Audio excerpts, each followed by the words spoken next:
Acompáñame a descubrir el libro Antes de la trampa de Ricardo Sánchez. Hola, hoy es mi primer día revisitándome Antes de la trampa y, como sabéis, voy a irmelo leyendo poco a poco y haciendo las reviews capítulo a capítulo dentro de este vídeo porque creo que este libro se lo merece. El capítulo 1 me parece fundamental y ha sido un chorro de agua fresca porque necesitaba leer algo así. Una de las cosas que me gustaba de este libro era la forma crítica de hablar de la magia. Un poco ir más allá y profundizar de una forma que quizás se estaba olvidando. Este primer capítulo se llama Antes de escribir y aborda el tema de la premisa argumental que nos va a acompañar a lo largo de todo este libro. Así, a grandes rasgos, la premisa argumental hace referencia a de qué va el efecto de magia que estamos haciendo, qué lo sostiene, qué es lo que nos ha hecho hacer ese efecto de magia. Habla de la construcción del efecto desde la premisa, es decir, yo tengo una idea. Pongamos que la premisa de la que quiero hablar es de estar muy fuerte, ir al gimnasio y esta gente, los gym bros y demás, me apetece hablar de ese tema. Y a partir de esa premisa es cuando empiezo a construir efectos que tengan sentido con la premisa. No coger cualquier libro de la biblioteca y darle una premisa que más o menos encaje y hacer un poco de equilibrios, que también podría ser una opción válida, de hecho, pues la que la mayoría usamos casi la mayor parte del tiempo, pero esta otra forma de plantearlo me parece muy interesante y puede llegar a tener resultados bastante creativos. Una de las cosas que me parecen clave que habla es que sí existen juegos malos, o sea, existen juegos de magia malos, hay que asumirlo. No el hecho de que seas un grandísimo presentador va a hacer que ese efecto sea bueno, va a ser potable, va a ser algo asumible, pero lo que aquí nos plantea Ricardo es que igual hay que tener un criterio más allá y poder ser conscientes de que tenemos que tirar ese efecto que no es lo suficientemente bueno y que tenemos que buscar un efecto bueno, porque sí, en nuestros repertorios a veces hay cositas que son a medias. El tema de las 6 bastardas de Oklahoma son las claves para que tú tengas bien claro cómo debe ser la premisa de ella, que te interese, que sepas de ella, etcétera, etcétera. Tampoco te lo voy a spoilear porque sería casi piratear el libro, pero me parece fundamental. Luego sigue profundizando en cómo deben ser estas premisas y los distintos tipos de premisas, porque no siempre tiene por qué ser una historia, también puede ser el imposible o la belleza como premisa, y aquí es cuando lo aborda. Y aquí llegamos a la parte más rompedora, es Aristóteles y la magia. Coge la teoría que tiene Aristóteles en su retórica y la amolda y la encaja para que tenga sentido con la magia y podamos construir espectáculos teniendo en cuenta la perspectiva de Aristóteles. Si bien es cierto que a veces siento que el tema de Aristóteles está casi metido a calzador, considero que esto es fundamental para cualquier persona que esté empezando a plantearse hacer un show. Ame la magia y quiera hacer las cosas bien, o le guste profundizar desde distintos ángulos y abarcar la magia no solo desde la técnica o no solo desde un dogma. Debo decir que después de leer este capítulo me dieron ganas de leerme la retórica de Aristóteles, pero hace ya tiempo me intenté leer la poética de Aristóteles y no lo he conseguido terminar. De hecho, aquí tengo el marcapáginas de por dónde me quedé, porque es denso y hay como cogerle con ganas. Entonces está aparcado de momento. Sé que es muy importante la poética también para poder aplicar a la magia, y la retórica, por suerte, si te da pereza, la tienes aquí resumida en los puntos claves que ha considerado Ricardo. Separamos en el ethos, el pathos y el logos. Él lo explica de maravilla. El ethos tiene básicamente que ver con la imagen que se da hacia el público, la confianza que transmite el mago y básicamente todo aquello que ayuda a convencer al espectador, ya que la retórica es este arte con la palabra de convencer al resto, cosa que tenemos que hacer los magos porque lo que decimos a veces no es muy verdad. Luego está el pathos, que él usa una regla mnemotécnica muy buena que dice que es lo que le toca la patata, ¿no? Las cosas sentimentales, cómo podemos emocionar y tocar el aspecto afectivo del espectador con nuestra magia. Y por último, el logos, atacar a lo más lógico, a la mente más analítica del espectador. Luego, estos conceptos van aplicados a 3 dimensiones. Una, el efecto de magia en sí, otra, la sesión de magia y por último, el mago. Entrelazando estas dimensiones conseguimos analizar cómo el mago debe estar en escena, cómo debe atacar al público, cómo el efecto tiene que tocar las emociones, cómo debe de atacar a la parte lógica, etcétera, etcétera. Tampoco puedo aquí abarcar toda la complejidad de este tema, pero considero que es muy interesante. Hay algunos apartados que veo más claros que otros, pero al final ha conseguido encauzar muy bien esta teoría y creo que se sostiene bastante bien. Así que sí, si vas a empezar a hacer un espectáculo, este libro es fundamental. Puede ser que no estés de acuerdo con la forma de abarcar lo que comenta, pero sí que considero que si al menos lo reflexionas vas a sacar mucho partido. Además, considero que la forma de redactar este libro es bastante sencilla. Es como sentarte ahí en la trastienda de Magia Studio y que Ricardo te cuente un poco sus ideas y bueno, me parece divertido. A veces usa expresiones bastante extrañas y bastante graciosas que hacen que la lectura sea bastante amena. Así que yo creo que no vas a tener dificultades a la hora de leértelo. Sí es cierto que hay personas que he oído que se les ha hecho igual un poquito más cansado el libro, pero yo la verdad es que me lo he leído y releído y lo he disfrutado, así que no sé, dependerá un poco de tu forma de ver la magia y ver las cosas, pero es bastante entretenido. Y ya llegamos al final del primer capítulo y por lo tanto mi primera parada de esta review, uno de los primeros efectos. Yo cuando me leí este libro por primera vez no me paré demasiado en los efectos, me los leí un poco para ver en qué tono andaban, cómo aplicaba su teoría a ellos, pero realmente no me interesaba mucho meterlos en mi repertorio. Pero cuando lo he releído, he visto que quizás me había perdido un poquito de oro. La primera rutina es un efecto de mentalismo, y ya sabéis que a mí me flipa esta rama de ilusionismo, en el que se va adivinando cuatro pensamientos, hace un acercamiento muy interesante a una técnica clásica que rompe completamente lo que todos conocemos de esta técnica y puede engañar más o dar una sensación más mágica o imposible que lo que estábamos acostumbrados a hacer, que quizás sea conocido por profano. Te regala sutilezas psicológicas de Bob Cassidy, está apoyado en hombros de gigantes y al final te hace una rutina bastante redonda y muy cómoda de aplicar. Además, soluciona uno de los problemas clave de este tipo de rutinas, y es que muchas veces, por ejemplo, los 3 papeles de Kaplan acaba con una carta elegida entre unas cuantas, y eso quizás rompe un poco la estética de esta parte mental. No por el uso de las cartas, sino la forma de la elección. Y aquí lo aborda en que tiene una elección mucho más libre el espectador, hace una especie de giro del guión, y esto creo que es una de las claves de este libro. Aparentemente es un libro de magia y de presentación, pero también tiene una gran fuerza de guión. Entonces yo creo que de este juego se puede aprender mucho, cómo además luego reflexiona el porqué, cómo estructurar la charla, y lo hace muy poco espacio. De hecho, no rellena páginas con paja, la verdad es que todo está bastante resumido, y en la propia teoría, cuando ya asume que ya lo has entendido, no vuelve a repetirlo, a veces te manda a otros textos, no quiere hacer de este libro más gordo simplemente para rellenarlo, ¿no? Que a veces sí que pasa y sí que se nota, pero yo creo que aquí va bastante al punto. Y con eso acabamos el primer capítulo, que ya me lo he releído, lo he vuelto a interiorizar y lo volveré a leer en un futuro porque, como siempre, se me olvidan las cosas y no puedo estar memorizando todos los libros, simplemente hay que poco a poco ir interiorizando las cosas que casan contigo.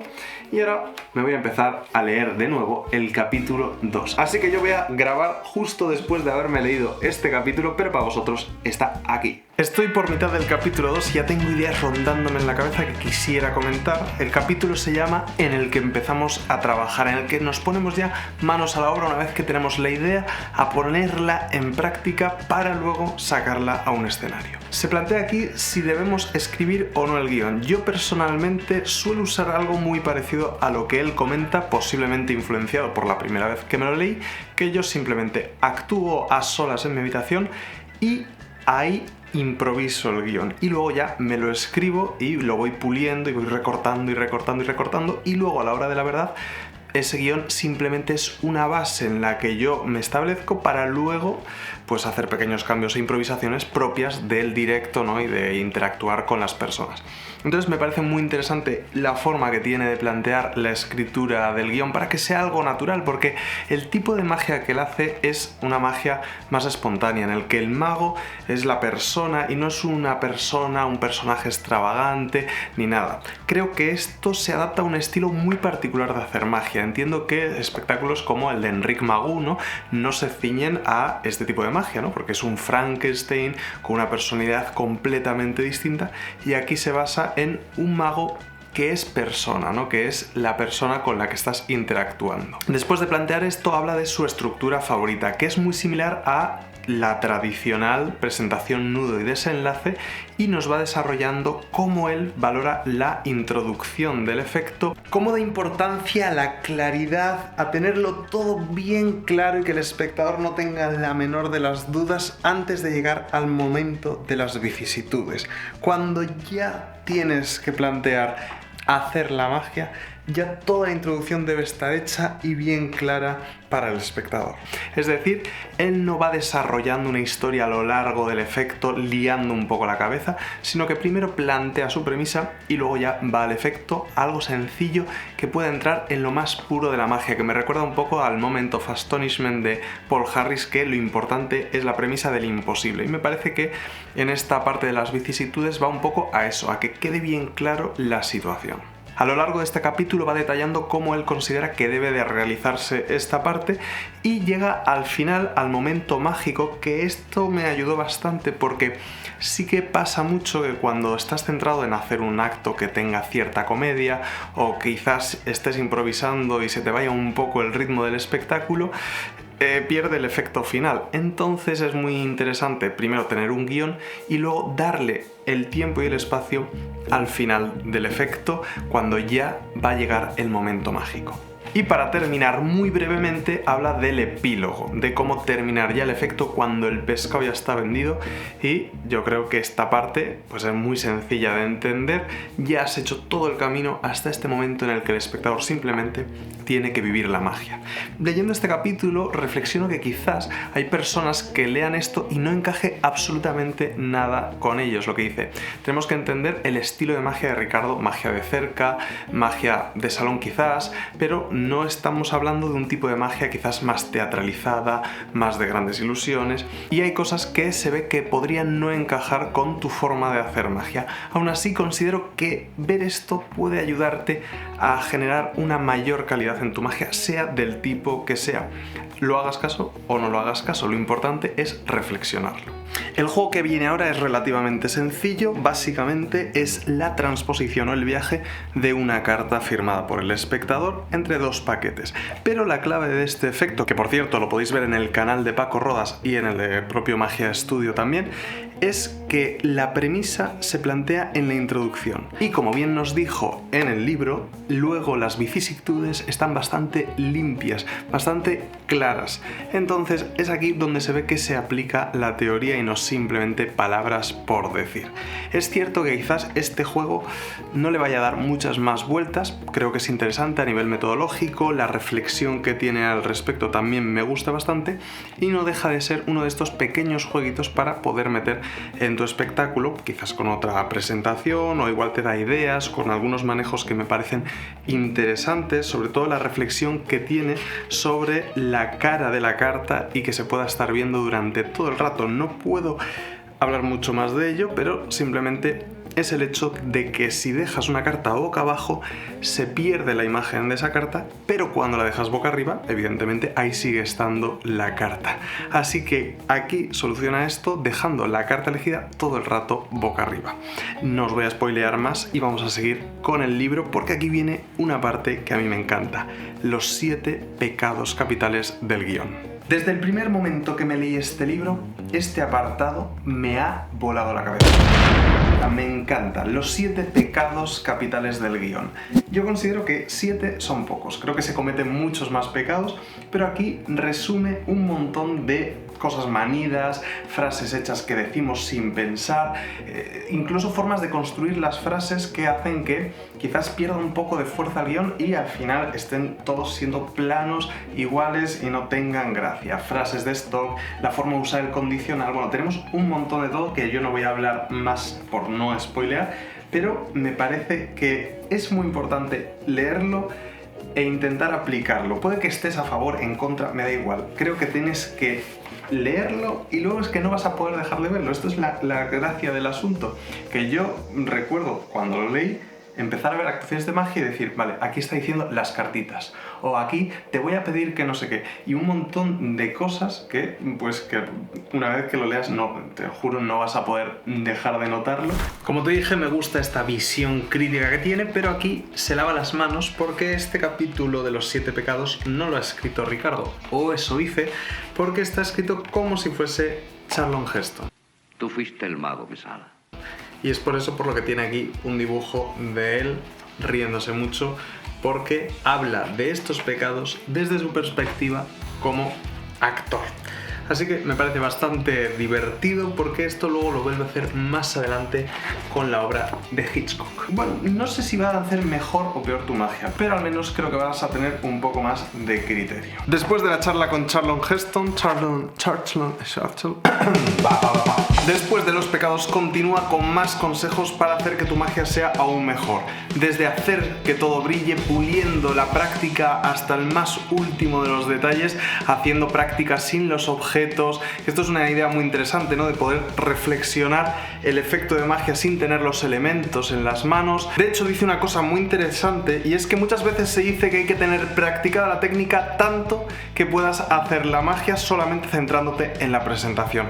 Y aquí da un paso más allá y dice que tienes que tener la presentación y la práctica tan ensayadas que lo importante ahora sea centrarse en el presente, estar con la gente, improvisar con las situaciones que ocurran, estar atento a las ocurrencias del público, porque la presentación y la técnica ya son una segunda parte de ti. Aún así, no da una importancia total a la perfección, de hecho da importancia a la imperfección, ya que todas las obras artísticas requieren cierta imperfección. Hace una analogía con los cuadros de Mondrian, que, bueno, si los conocéis, son estas líneas que parecen totalmente rectas, pero al acercarte se ven los trazos y se ve realmente la imperfección, y esto es algo que funciona en muchas artes, por ejemplo en los efectos visuales de Hollywood con sus explosiones y demás. Para que funcionen tienen que tener imperfecciones, y esto es algo que quiero hablar en otro vídeo, así que os dejo ahí la cosita ya adelantada. Tiene muchos más apartados, como la importancia de los clichés o cómo tenerlos en cuenta a la hora de trabajar, que porque funcione no significa que sea algo que tenga que estar ahí, sino que,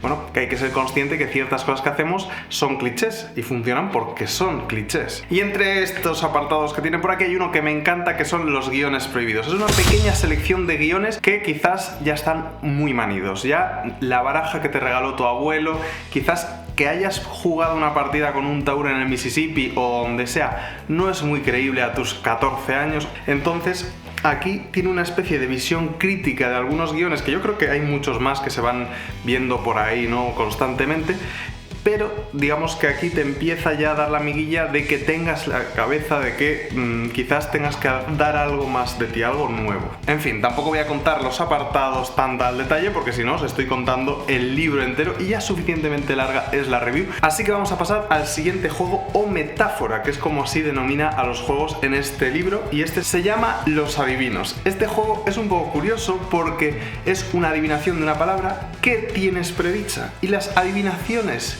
que van seguidas de una predicción a veces nos chocan un poco, y aquí mismo dice que quizás no tenga mucho sentido predecir algo que vas a adivinar, porque si lo adivinas y lo tenías predicho, quizás no lo has adivinado, simplemente has dicho lo que tenías predicho. No sé si me estoy explicando. Sin embargo, aquí dice que funciona, cosa que creo que entra un poco en contradicción con que antes dijo que los clichés, porque funcionasen, no tenían por qué hacerse, porque era, bueno, un poco así la cosa, que a mí me rayó un poco, pero debo admitir que el juego está muy bien, la parte técnica para lograrlo es muy interesante y quizás se pueda extrapolar a otros juegos, y sobre todo que se ve aquí un poco su teoría. Y acabando con este juego tenemos la parte que ha escrito Hitchcock. Bueno, no Hitchcock, sino es una entrevista entre Hitchcock y Truffaut, que formaría parte de este libro que me he comprado evidentemente después de leer este libro, pero no me lo he leído porque es una reciente compra. Y se supone que la conversación que tiene Ricardo aquí es un extracto, ficticio evidentemente, de una conversación que tuvieron Truffaut y Hitchcock hablando de la magia y relacionando los conceptos de este director de cine con la magia. Evidentemente no lo voy a contar todo, sí que voy a decir que son unas pequeñas píldoras de información. La teoría aquí está bastante fácil, te puedes leerlo en un instante todo lo que tiene y luego lo digieres y lo haces tuyo. Es cierto que no todo es dogma y quizás hay cosas de aquí que te parezcan disparates, pero lo que sí es interesante es comparar el conocimiento que hay en el mundo del cine con el de la magia y así enriquecerte, porque siempre es interesante leer otras cosas más allá de la magia, ya sea cine, arte de todo tipo, filosofía, psicología, cualquier cosa te puede servir. De hecho, autores como Gaby Pareras siempre recomendaban algunos libros que poco tenían que ver con la magia aparentemente. Y con eso llegamos al siguiente juego o metáfora, que son los tres cerditos.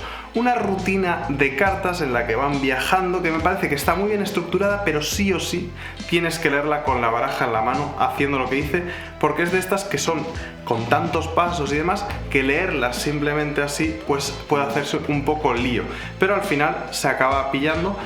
Quizás no sea algo que yo incorpore a mi repertorio, me ha parecido interesante, pero quizás sea de los juegos que menos me han llamado del libro. Y continuamos con lo siguiente, tipos de guión. Y os pensaréis que llevo leyéndome este libro muchísimo porque estoy con sudadera y este vídeo lo estoy subiendo en verano, pero no, bienvenidos a Cantabria.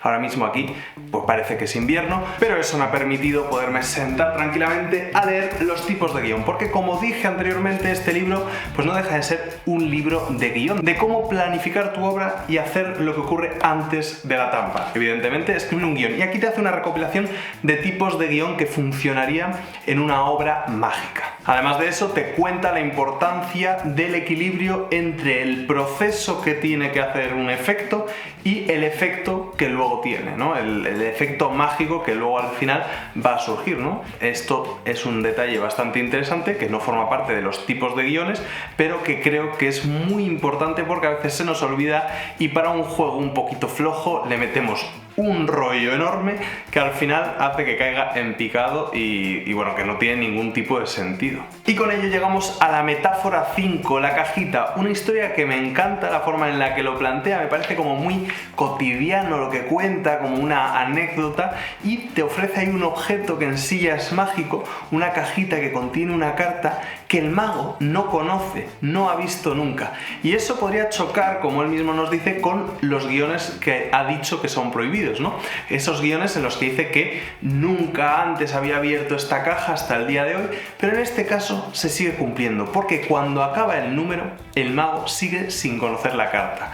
Y esto es una cosa muy bonita, una idea súper chula, y además la forma de hacerlo, bueno, pues es bastante interesante.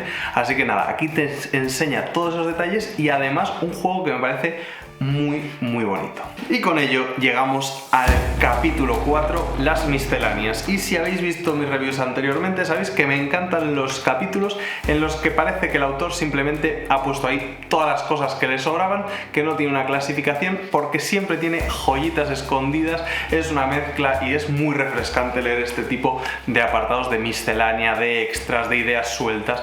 Y aquí, pues evidentemente tiene otras que están bastante interesantes. Cómo sacar a un espectador, cómo pedir aplausos como alternativa a la doble salida. En general, cómo ser mago en escena. Y me parece muy interesante. Es cierto que hay algunas cosas que yo, por ejemplo, quizás estoy un poco en desacuerdo, pero hay que tener en cuenta que esto en parte es un libro de autor. Es cómo concibe Ricardo la magia y pues tiene unos apuntes pues sobre el vestuario y demás que quizás haya alguien que no cuaje, ¿no? Por ejemplo, aquí habla mucho de forma irónica y satírica de las personas que llevan pues una baraja de cartas como corbata o alguna cosa así, que aparentemente puede ser algo pues ya pasado de moda, pero oye, si es tu decisión estética es lo que es y ya está, y seguramente haya una razón detrás, pero eso es lo importante. Al final yo creo que lo deja escrito en el libro, que lo importante es que haya una razón detrás para tomar esas decisiones. De hecho, hay magos que admiramos un montón, que no es que luzca mucho por su forma de vestir, su ropa cotidiana, quizás no de altísima calidad, pero su magia es más buena que todo eso y quizás nos dé un poco, igual separamos al mago y lo importante es la magia. De hecho, yo hoy me he venido posiblemente con mis mejores galas, para hacer esta última parte de la review. Pero en realidad la idea general, que es que tienes que reflexionar el por qué haces esas cosas, es lo importante. Es decir, si tú vas a salir ahí con una camiseta normal y corriente, tienes que saber el por qué. Porque quizás eres un mago que dices, no, yo quiero ser yo mismo, quiero que la situación se sienta como que hay una persona del público que ha salido y están ocurriendo milagros. O quizás quieres vestir con una ropa súper ancha y dar la estética pues algo más descuidada, que luego igual contrasta con una magia muy elegante, o lo que te apetezca hacer, porque esto es una disciplina artística o algo así que quizás tengamos la libertad de hacer lo que nos dé la gana, con tal de que cuidemos la magia al detalle y que el espectador viva una experiencia de imposible. El resto ya es cosa creativa tuya. Lo que sí debo decir es que aquí hay un apartado que me parece muy importante, y es ensayar los momentos muertos. De hecho, esto lo estuve hablando con un amigo músico para hacer los conciertos de música. En magia, bueno, tienes un poco de forma de llevar entre juego y juego, el final del clímax deja el aplauso muy bien y rápidamente con una broma lo puedes engarzar, pero quizás en un concierto de música cuesta más, de entre canción y canción después del aplauso, retomarlo o ver cómo encajar los momentos muertos o si hay algún fallo técnico. Y este capítulo me parece muy interesante para cualquier disciplina artística, que no solo hay que ensayar la técnica, sino lo que ocurre entre técnica y técnica, lo que ocurre cuando no ocurre nada. Es un apartado muy pequeñito, de hecho pues no sé cuántas líneas tendrá, pero no llegará a 20, y me encanta, la verdad, me parece súper importante, y es algo como que a veces se pasa por alto y se nos olvida. Y como dije antes, explica cómo ir a buscar al espectador. Habla de que los espectadores son como vampiros. Eso os lo voy a dejar para que lo descubráis en la lectura, pero la verdad es que yo siempre he sido bastante reacio a pedir voluntarios, al principio, sobre todo cuando empezaba, porque me daba miedo cuando sacase a alguien que se pensase que es un compinche, cosa que no tiene mucho sentido, porque si yo pido voluntarios, pues puede levantar la mano un compinche, ¿no? O sea, no tiene sentido. Y yo cuando leí esto en 2018 fue como quitarme un peso de encima y decir, bueno, aquí hay una persona con un poco más de autoridad que yo que dice que, bueno, puedes elegir espectadores a dedo, o quizás puedas lanzar cosas para que se lo vayan pasando y demás, que sea un poco más lúdico. Ojo importante, si vas a un teatro no uses bolitas pequeñas, un teatro grande, porque puede ser que pierdas todo el tiempo en que la busquen. Eso te lo digo como una pequeña experiencia. Y ya como último detalle, que lo mezcla por ahí por el texto, es que hay que tratar bien al espectador, que suba y que viva una experiencia mágica. Esto ya lo comenté cuando leí Conclusiones de Cristian Miró, libro que recomiendo por supuesto, pero creo que el punto clave de ese libro es que el espectador tiene que estar a gusto en el escenario. No estamos ya en época para reírnos de la gente que sube al escenario. Podemos reírnos, podemos disfrutar, podemos crear comedia, pero pensemos más allá de reírnos y ridiculizar a la persona que está en escenario. Evidentemente estás actuando con tus mejores amigos en su casa y te apetece hacer un poco de jolgorio, pues puedes hacerlo, ¿no? Porque estás en un clima de confianza. Pero más allá de eso, tú tienes que respetar al público. Ellos han ido a vivir magia, ilusionismo, no a reírse de la gente o que se rían de ellos mismos, así que ten esto muy en cuenta. Estamos pasando ya de largo en esto, y Ricardo lo comenta, yo lo comento, Cristian lo comenta, y muchos magos evidentemente ya han pasado de largo esa época. Y llegamos al último de los juegos, a la última metáfora, el gato de Schrödinger, que puedes ver en su canal de YouTube. De hecho, muchos de los juegos que he dicho sí que los tiene en su canal de YouTube, otros no, que la verdad me gustaría poderlos ver en vídeo hechos por él, pero este sí que tienes la oportunidad de verlo en los encuentros que hacen en El Bastardo, ahí en Malasaña, que lo hace ahí para todo el público, y puedes ver realmente cómo es este efecto, que tiene una premisa que a mí me gusta mucho, que es el tema del gato de Schrödinger. Yo no sé si seguramente influido por leer esto, quise hacer una presentación, un juego de Colombini que me encajaba, y luego, bueno, cambió mil cosas, pero partía un poco de esta premisa que tienen aquí, y luego un juego de Colombini que no tiene absolutamente nada que ver con lo que se plantea aquí, pero bueno, casaba bastante bien, y es un juego bastante bonito. No os voy a decir nada porque lo podéis ir a ver a su canal, así que con eso estamos llegando al final del libro. Y ya llegamos al final de esta review, que posiblemente me haya quedado súper larga. De hecho, ya estoy estoy editando parte de ella, que tengo ahí el ordenador con la línea de tiempo. Y bueno, espero que os haya gustado este formato tan largo. Evidentemente no lo voy a hacer con todos los libros que me lea, pero este me apetecía porque me lo estaba volviendo a leer y que me acompañaseis un poco en el proceso me parecía una maravilla. Así que sí, es un libro que recomiendo. Y ojito, va a salir la segunda parte, supongo que se presente este año en breves, pero veo que por redes ya están anunciando cositas, así que bueno, qué mejor momento ahora para leértelo, que va a salir el siguiente y así coges un poco el ritmo de La magia de Ricardo. Así que nada, esto ha sido todo por hoy. Voy a grabar ahora la primera parte del vídeo, que por cierto, qué guapo ha quedado lo de la portada con la puerta abierta, no digo yo nada. Que por cierto, si no lo sabéis, tenéis más reviews aquí en el canal. Si has llegado por primera vez, tengo muchos vídeos, hablo de libros de magia y podéis ir ahí a verlos, que están muy interesantes. Si es que te has quedado aquí, me gustaría saber quién se queda hasta aquí realmente. Te dejas ahí un comentario, una nutria, por ejemplo, no sé, lo que te dé la gana. Adiós.